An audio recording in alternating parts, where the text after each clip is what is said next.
ധപ മഗരി സ മഗരി സ സരി ഗമ പ സരി സരി ഗമ പ ധനി സ സനി ധപ മ.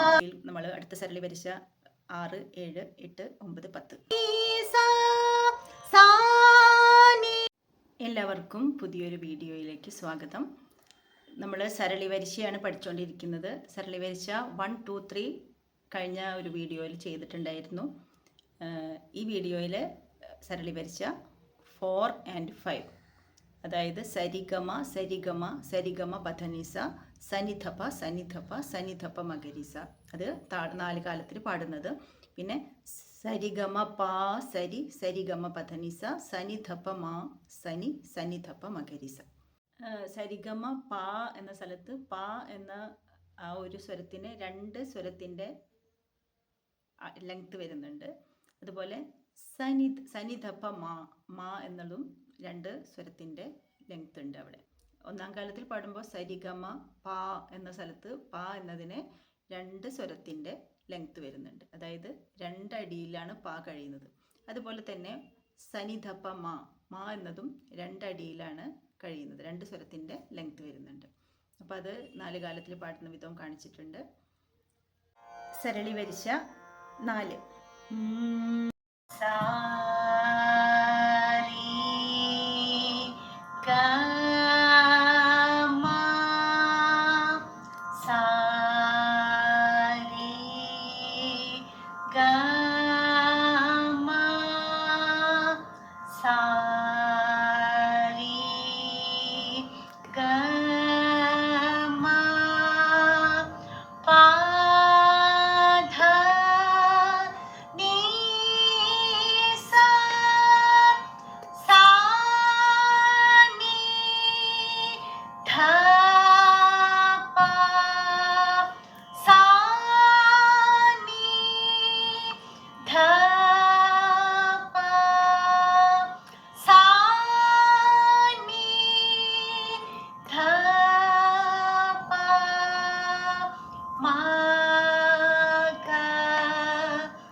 സരി ഗമ പധ നി സ സാ നി ധ പ മ സനി സാ നി ധ പ മ ഗ രി സ സരി ഗമ പ സരി സരി ഗമ പധ നി സ സാ നി ധ പ മ സനി സാ നി ധ പ മ ഗ രി സ സരി ഗമ പ സരി സരി ഗമ പധ നി സ സാ നി ധ പ മ സനി സാ നി ധ പ മ ഗ രി സ. ഈ ചാനൽ ആദ്യമായിട്ട് കാണുകയാണെങ്കിൽ സബ്സ്ക്രൈബ് ചെയ്യണം, പിന്നെ ഷെയർ ചെയ്ത് അത് മറ്റുള്ളവരിലേക്ക് എത്തിക്കണം എന്ന് അഭ്യർത്ഥിക്കുന്നു.